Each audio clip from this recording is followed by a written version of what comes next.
There's only one thing that's keeping anybody from being an intuitive, sixth sensory person. You are choosing to be unconscious. You are choosing to be in the dark, and you are choosing to give your power away. We all have a choice. What will be yours? We know what the true self is saying. I don't think anybody's confused. We choose to either listen or we choose to abandon ourselves. Sonia Choquette guests on Intentional Living with Courtney Meyers to discuss the current state of affairs. These are strong words, but our planet is in peril. And how we can make a difference. Anyone who's choosing that, you are not only affecting you, you are affecting everyone around you, and you either are part of the problem or you're part of the solution, which is, hey, we need to create a better life for ourselves and our children, and we need to do it by the choices we're making today. Wednesday on Intentional Living with Courtney Meyers. Welcome to Intentional Living with Courtney Meyers, a podcast dedicated to those seeking a more fulfilled and purposeful life through thought-provoking conversation, spiritual exploration, and authentic connections. The intentional movement has begun, and if you found yourself here, you are a part of it. Intentional Living with Courtney Meyers starts now. Hi, Sonia. Thank you so much, and welcome to the podcast. I'm really excited to talk to you today. I'm excited to be here, Courtney. We have a lot of exciting things to share and explore together. I'm really looking forward to it. Well, we've been working together now for over a year and a half going on more. Yes. And I think there's something that really stands out to me in our conversations, our weekly conversations over the last year and a half, is people are stepping into their intuition more. People are stepping into spirit more.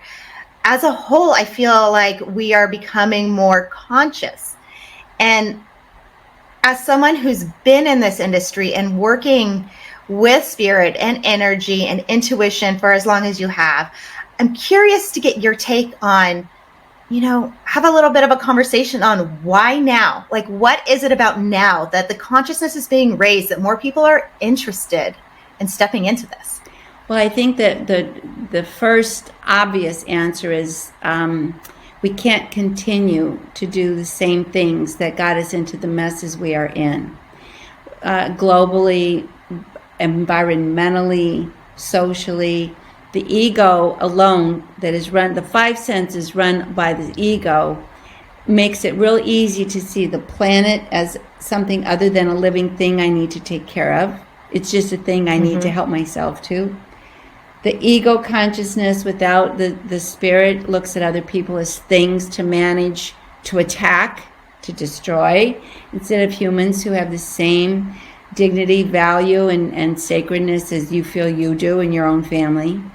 So there is a shift that has happened on this planet. The shift, in fact, has happened.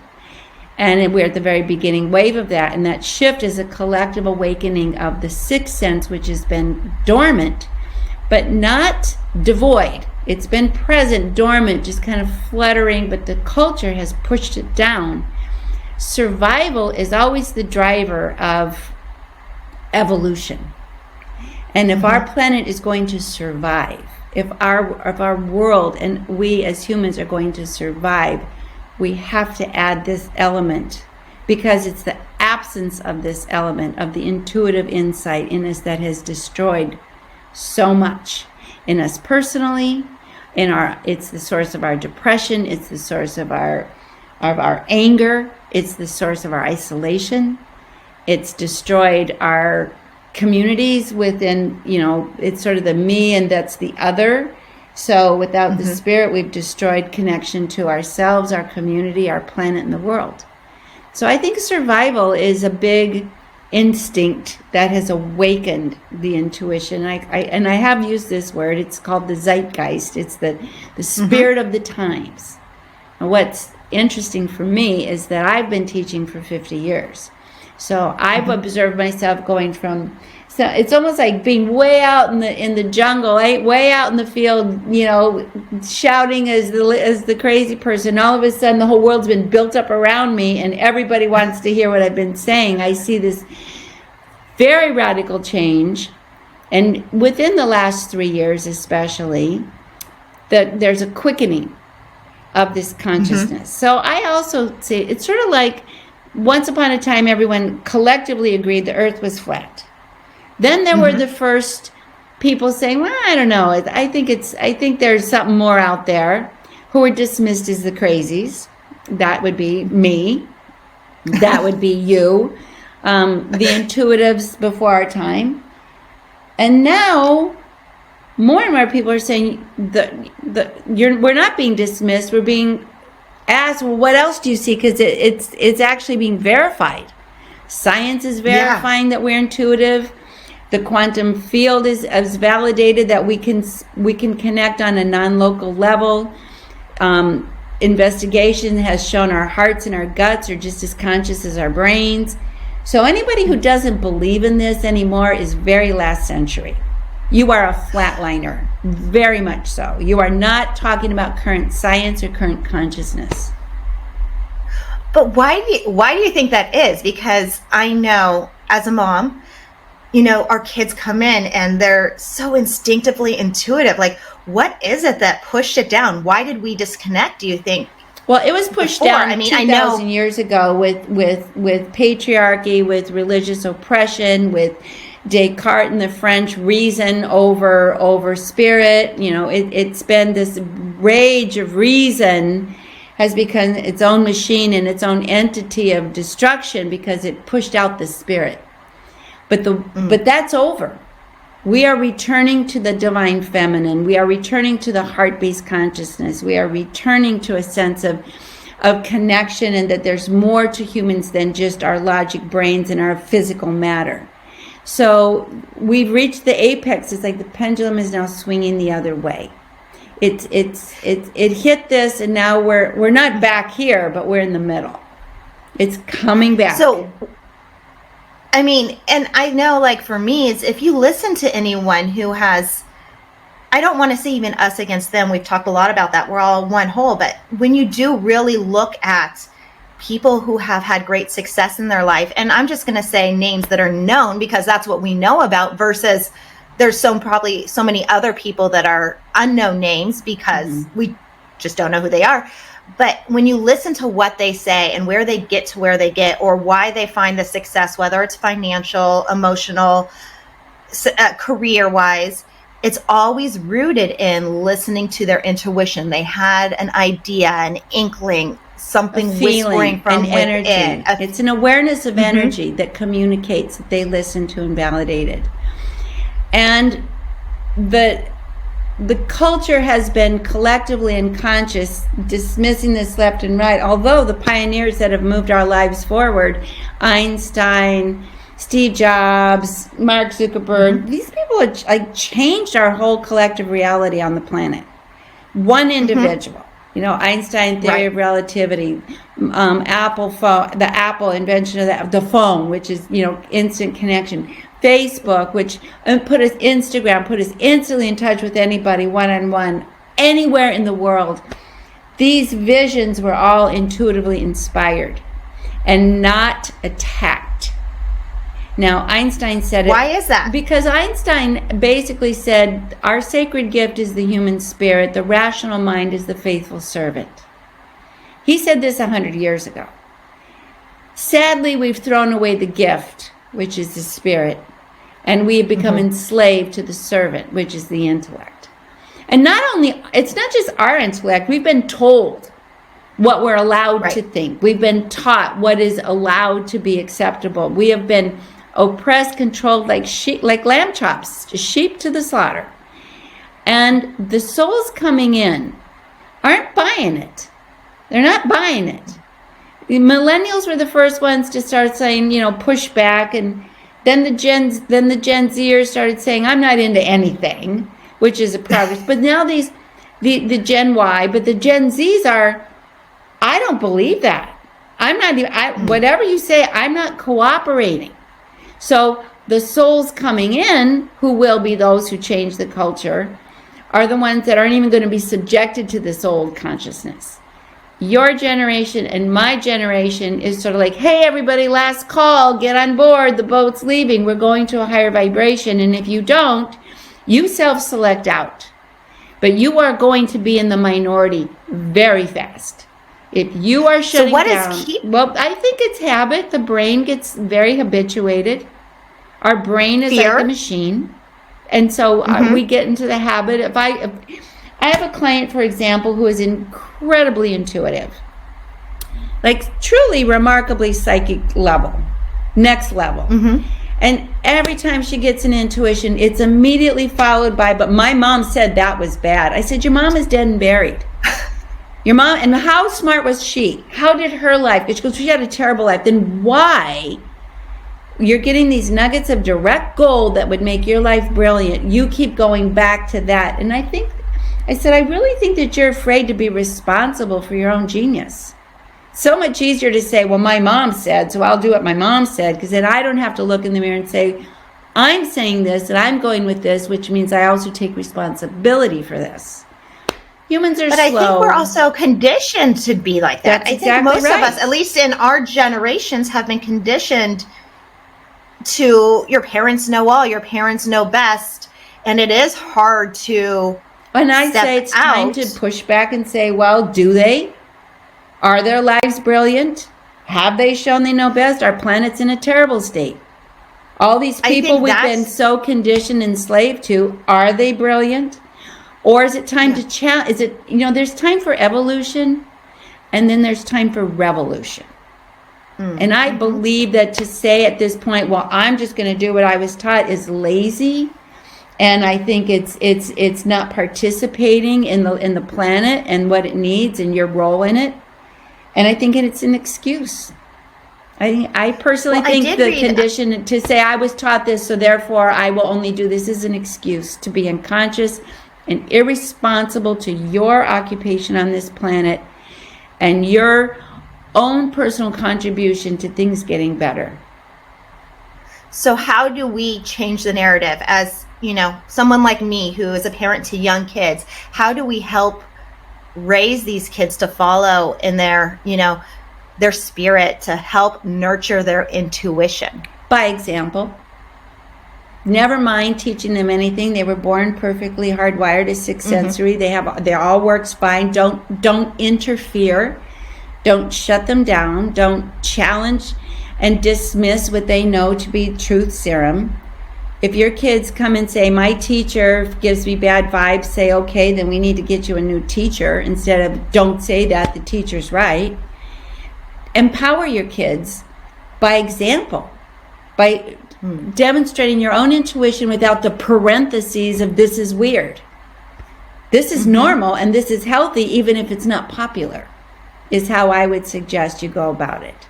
You don't have to do anything for your kids except protect and honor who they are and recognize that who they are is extremely conscious, extremely honest, and don't train them to abandon themselves. Don't train them to become facsimiles of themselves and robots and to betray themselves. Just don't. You were, I was, we didn't, well, I wasn't so much, but most people were.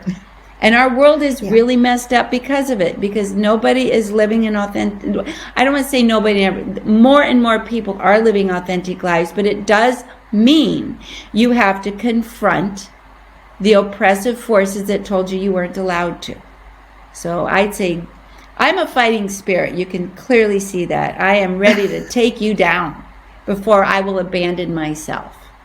And I think that is the nature that we have to cultivate now. It's like, I've said this to you personally, and I'll say it. The first commandment is not to have false gods. Parental or authority figure approval is a false god. You can have their support, you can have it as a preference, but if their approval comes at the cost of you betraying yourself, that's a false god and you are making a big mistake. So how do you find, this is something I personally have struggled with. We've talked about it quite a bit. How do you tap into that courage? You let the people who are asking you to betray yourself, then you can't do that, and you say it lovingly, I can't do that. I'm sorry it makes you uncomfortable. I'm not responsible for your emotions. I can only live my truth, and I love you, and if who I am makes you uncomfortable, then I guess we can't be around each other very much, but I'm not going to change and be fake to be in relationship with you because you're not in relationship with me. You're only in relationship with some controlled idea. So I can't do that. And I love you. Sorry. Would you would you ask your children? It's like, please come to dinner, but before you come to dinner, do not show up as who you are, show up as who I want you to be. Would you ever do that in a million years? No, but like for me, I know I have been really consciously trying to allow them to do that. I find myself actually becoming more of a relaxed parent because I want them to learn from themselves. Maybe sometimes I need to set more boundaries and structure. Well, apparently you use your common sense. You don't let a 2-year-old decide when they can cross the street, but you certainly let them know that you trust that eventually they will be able to make that choice. Mm-hmm. You need to let you do yourself is you don't try to indoctrinate your children to anything. Mm-hmm. Because they are much too vibrationally aware of the truth. And if you're trying to tell them, do as I want you to do, even though I'm failing, that confuses them just as much. What you need to do is say, I'm learning to trust myself.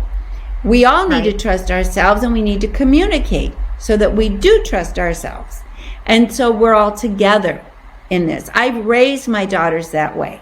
There are 2 grown women now who completely trust themselves.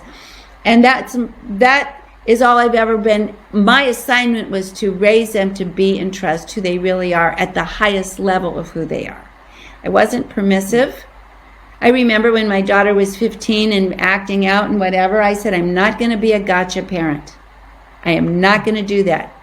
If you want to act out, you own that. You own that creepy behavior, and you tell me you're making those creepy choices, and you take responsibility for them. And I will not show up to help you. So she said, okay. I said, just don't lie to me. Just if you want to do all the creepy things you're doing, go right for it. Have that experience, but you can't be fake with me. And that ended it. We had no more problems. That was the end of it. We've had an authentic, sometimes she did things I thought were creepy. That doesn't mean she did what I wanted, but at least I knew that she was doing them, and she would self-correct sometimes in the middle of it. She'd say, I'm going to the party, or I'm going to go on this trip where really it's probably not safe for me, and return. So I think you can hold space to give yourself a minute to find your truth, to find your inner guidance.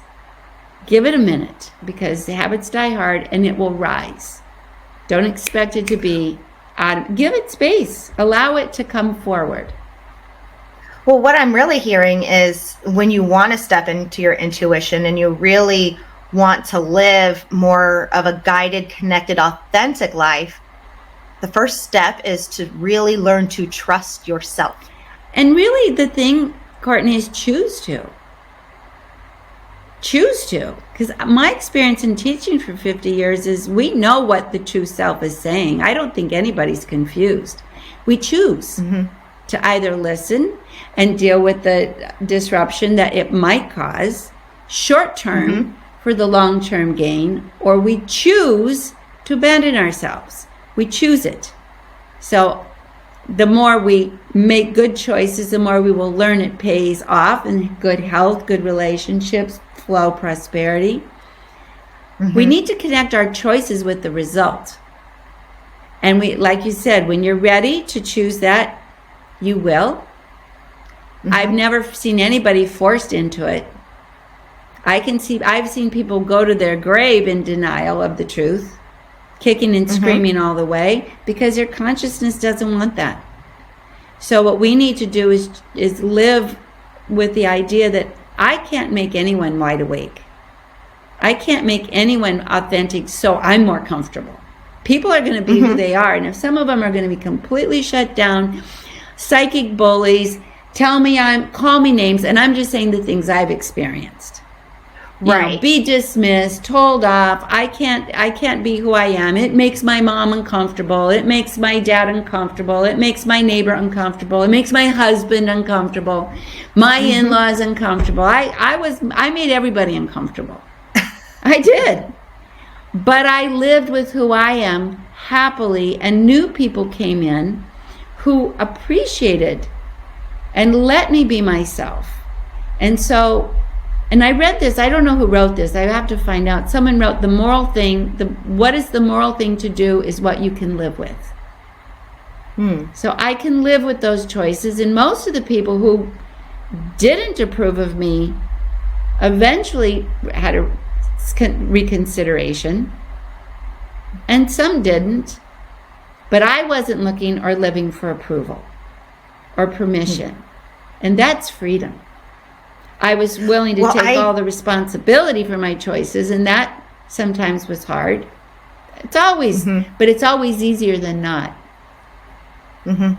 Well, taking responsibility and trust, but what you just touched on, approval. I read, actually I didn't read, I saw a post by Ed Milet the other day saying that is actually the biggest problem or the biggest drug or addiction that we as a society all are struggling with today, is that approval, getting that like, getting those follows. I am completely guilty of that. You and I talk about it quite a bit. It's a false god, because so you get the approval. When's enough enough?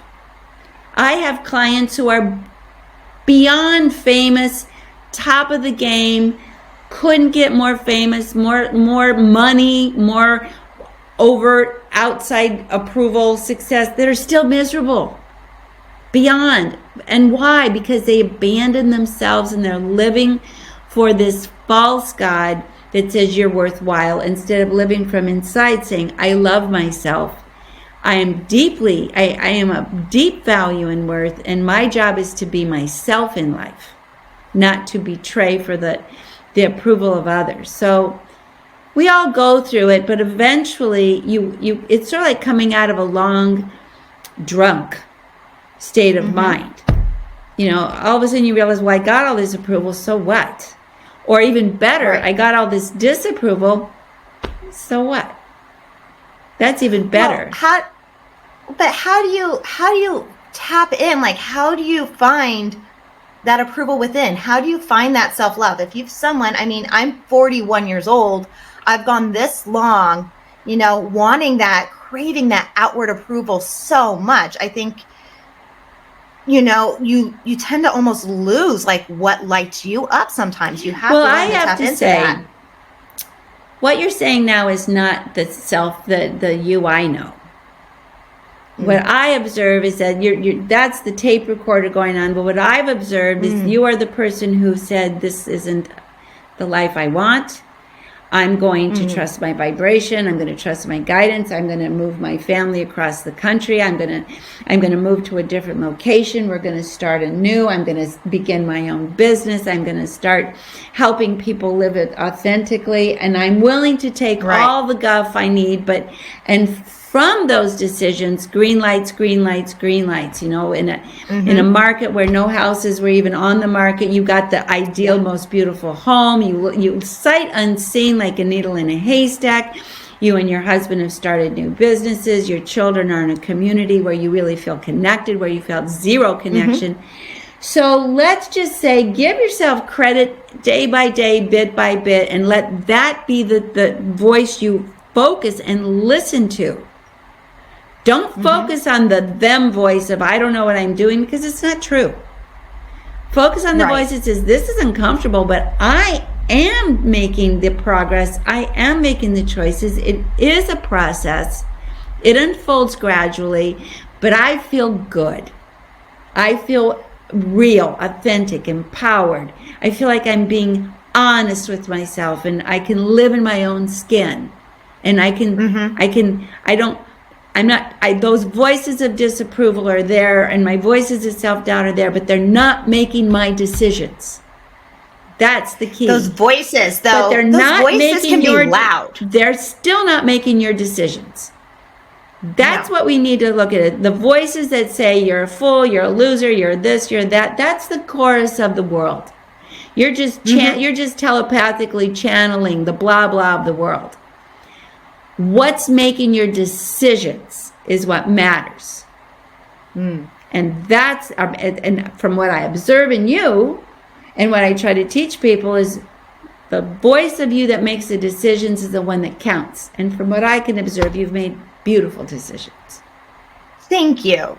So, I mean, you know me, and you know those voices, like I said, can be really loud though. So is there a point in this journey when you do really finally say enough is enough and you step into yourself? Do you find in your clients, because I think you've been very confident in being yourself for a very long time, that other voice kind of starts to drown out those loud other voices? Well, not my clients, because I won't let it. And if you're my client, you don't want to let that happen. If you found your way to be my client, you had to work hard to be my client. I am going to stand there as the gatekeeper, and I'm going to challenge those voices again and again and again, because they're just shadows on the wall. They don't belong to really any source of power. They're just habits. But do you find that they fade away eventually? Eventually. I think that they fade away when you start focusing on the more important voices in your head that say, you've got this, and I love you, and we're doing it, and we're going to be fine, and we are fine, and I like who I am, and I know I'm scared, but it'll be okay anyway, and I'm asking the universe to partner me. When those are the voices that take your attention, those other voices stop instantly. Well, I will say in my personal experience, I do find when I am highly invested in something that my inner voice is lighting up and getting excited about, those other voices do fade away. That primary self voice that you're talking about, that inner true spirit of who you are, doesn't just talk, it puts you into action. Mm-hmm. And that's something that will always happen when you actually are willing. But here's the key. I'll say it again. There's only one thing that's keeping anybody from being an intuitive sixth sensory person, because we are hardwired this way. You are choosing to be unconscious. You are choosing to be in the dark. You are choosing to live in a way that's controlled by the world and fear. You are choosing to be a victim. You are choosing to give your power away. These are strong words, but our planet is in peril. Anyone who's choosing that I need to say that you are not only affecting you, you are affecting everyone around you, and you either are part of the problem, which is this unconscious, narcissistic, self-indulgent, it's not my problem, you make me uncomfortable, or you're part of the solution, which is, hey, we need to create a better life for ourselves and our children, and we need to do it by the choices we're making today. So I think we're pretty much at that tipping point. I don't think anybody gets to be unconscious without a consequence. So do you see more people really finally choosing to be more aware? I think it's way over 50%. I think that's what a tipping point is 51%. I'm thinking we are well on our way to 60%. Anybody holding back is just stubborn, lazy, obnoxious, selfish, not curious, because the zeitgeist is creating this growth in everyone. I was looking at this book, I am going to read it. This woman, doctor, 70 years old, got divorced, doctor, devastated. This is my life. I've been married to this man since I was 20. How can I live on? That's the voice of the ego. Victim, shattered, you wronged me, I can't do it, this is awful, how could he? And she said one day she drove up to the stoplight and something in her just said, stop. She is 102. Going strong, and has had the best life since that divorce. And the day she said, I stopped ignoring my inner voice, and I started listening. She's 102. So you're never too late, anybody. Going strong as a doctor, still practicing. Wow. So it's a choice, and you are there's no time. You're no like, I'm too old to change. No way. Lazy. No way. Yeah. Well, I've experienced that talking to other people in my life that, they feel, well, like, what's going to change, or I'm going to give it all away, or everything I've worked towards is going to just fall by the wayside. What's another 30 years with this person? I mean, that's 30 years. Yeah. Of just settling or just being okay. I took 30 years into the wrong person. I got divorced after a marriage that really never felt great. I hung in there for reasons that I think, as I talk to my adult daughters, we all agree is probably a good idea, but not nice for any of us. We all learned what we needed to learn, but it was never felt like this is it. We all felt like, what the hell's wrong with this? We all did. But we chose to have those lessons. So if you're staying in something that you know is wrong, at least know and be curious and committed to, what's my lesson? What is the opportunity here? And get it. Get the opportunity. Don't just be a victim and say, well, I'm here, I can't do anything, I'm stuck, I'm a victim. I'm not saying people don't actually hurt you. So when I say I'm a victim, I'm not saying you can't be hurt. I'm saying you have a choice to do something different. So I need to clarify that. Being a victim, in my estimation, is when you say, I don't have a choice. I just have to sit in this crap, and I don't get a choice. My mom said this, or my dad needs that, or my church needs this, or my neighbors think that, or my husband this. And you just say, well, you made that choice to give that power away. But there's a fine line, I feel, between making that choice and embarking on the lessons that we are brought here to do, what we have chosen to learn on the other side. Because we come in with a set of lessons, don't we? When we're born, we come in with a set of intentions. We choose what we want to address and learn. And I think we're naive and entitled if we think our soul growth and our soul lessons should make life easy. Right. We are here. Human life is difficult. And then we die. So those are the facts. But the soul lives on, and life becomes an exciting, adventurous, gorgeous journey when you live from the spirit and you live full out, and you're not amputated by your fears and by your lack of curiosity. Soul growth is not easy. Not growing your soul is infinitely worse. So that's what we're doing right now. This raising whole planet is in summer school.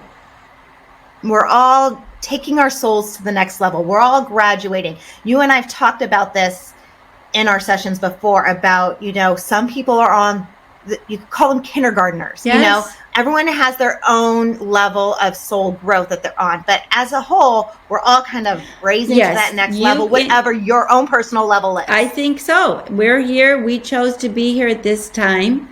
Everyone that's on this planet right now can choose to grow or not. And if you don't, okay, that's your choice. Those are your consequences. And the consequences of not growing are anywhere from anger, depression, paranoia, isolation, stagnation, boredom, that's a huge one, drama. Growth is tough. It has its own level of challenges that I think are equally intense, but you're not depressed. You might be scared, but you're not depressed.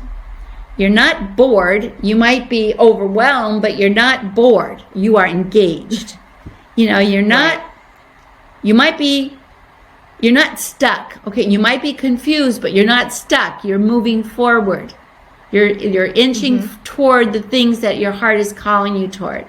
So you are in a dynamic relationship with life that really promises satisfaction.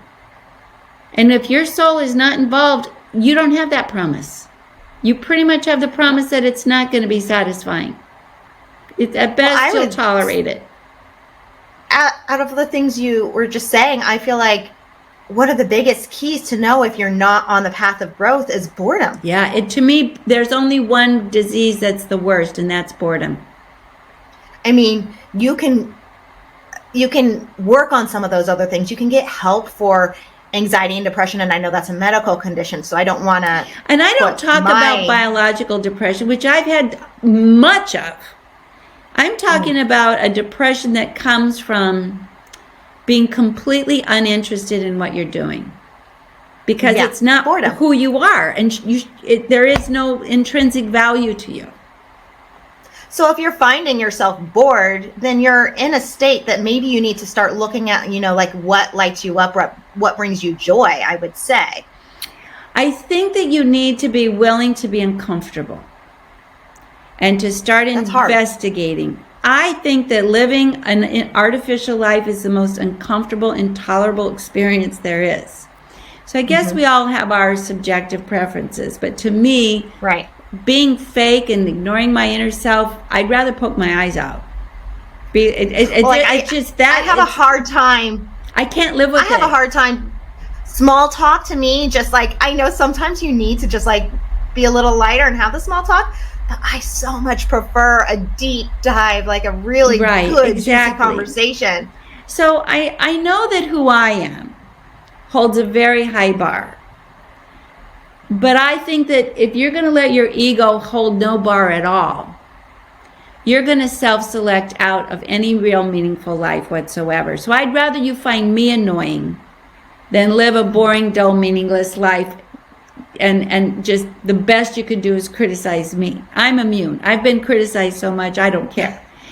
But for you to only let the excitement of your life only be criticizing everyone else is a very sad existence. And that's where you end up. Common. That is where you end up if you don't follow and listen to your heart and say, maybe I could learn and do something different. Maybe I'm harsh. Maybe I'm judgmental. Maybe I'm just flat out controlling and afraid. And maybe I should try to get past that, or at least admit it. At least admit it, instead of imposing my obnoxious energy on top of everyone else. One of my favorite things that I'm observing now as a sign of the times,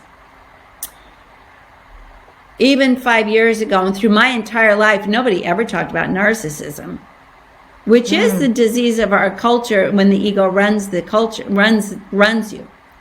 Now everybody's talking about it. So it does tell me that the collective is sick of it.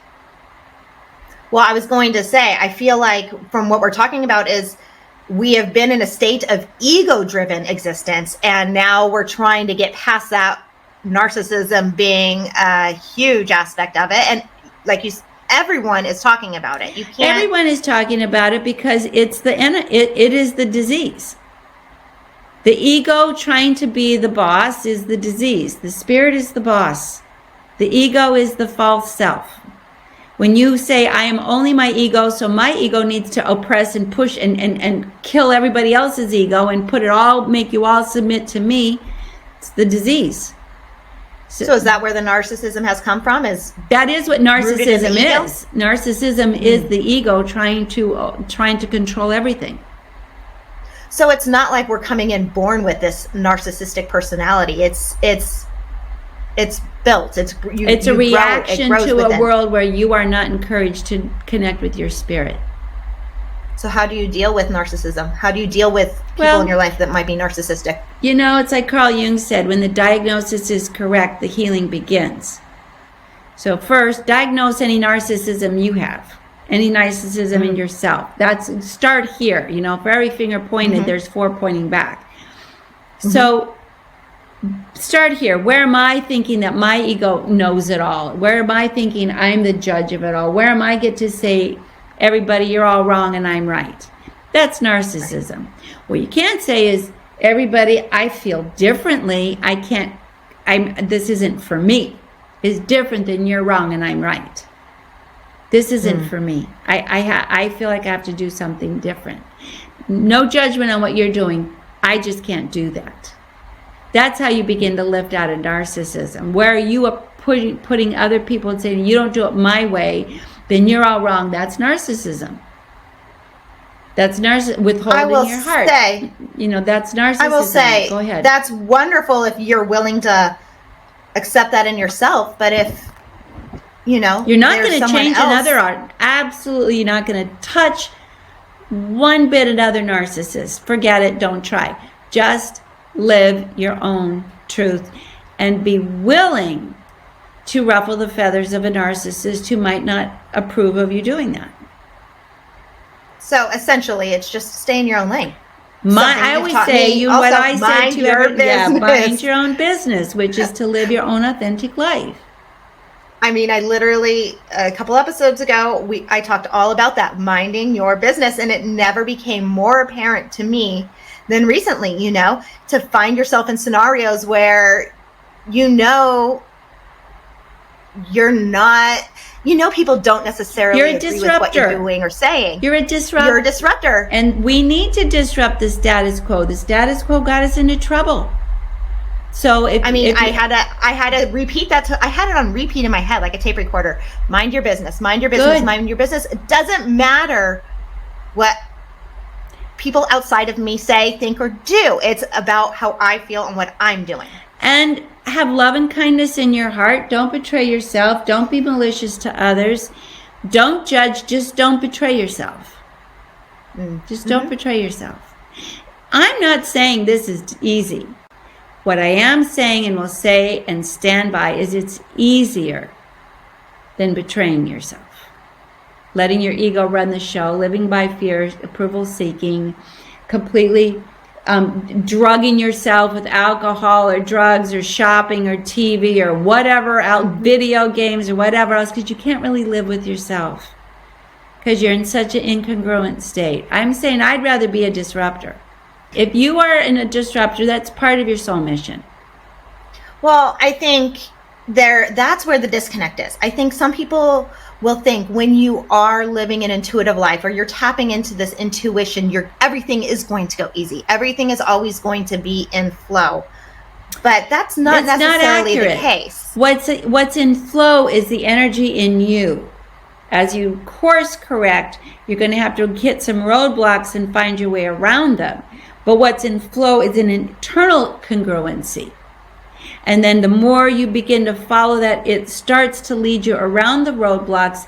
It starts to help you face your own shadows. It helps you face your own limitations and keep you growing.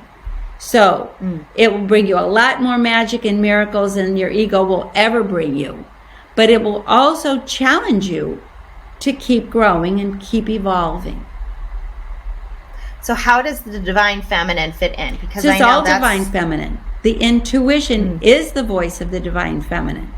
It's not put on lipstick and wear Beyonce heels. The Divine Feminine is listen to your inner voice, the heart voice, the voice that loves you, loves the planet, loves life, loves the goodness of humanity, loves that you can trust yourself. That is the Divine Feminine in every human, male or female. I mean, I feel like that's really been your focus lately. That's been my focus my whole time. But I feel lately the world can hear this more directly. I've not deviated from my message, but I've changed my language because I'm talking to different people. Consciousness is changing. So what can we expect from you with this new message coming up? More of this feistiness, probably a lot more fun, more presence in the world, because I'm a very grounded and practical teacher who isn't giving you fantastic ideals without the foundation to live your truth in the world. Wonderful tools. I mean, every day on my reels, on my Instagram reels, everything on my YouTube, tools that are practical, real, reliable, that keep you faithful, keep your spirits up, keep affirming that who you are is wonderful and beautiful, and keep you trusting and valuing yourself. You're going to get more and more of that. You're going to hear more and more. All of that is accessible to anyone, anytime, no cost. I have 30 books. All those books, all those audios. I am and have flooded the planet with this message because it's so crucial for our future. It's Do you think we get out of this? I think we do you already think we made the step into this? decision. I feel like we've made the decision, and now we're in the process of bringing this shift of consciousness into the mainstream. So yes, I'm an optimist. We're all good.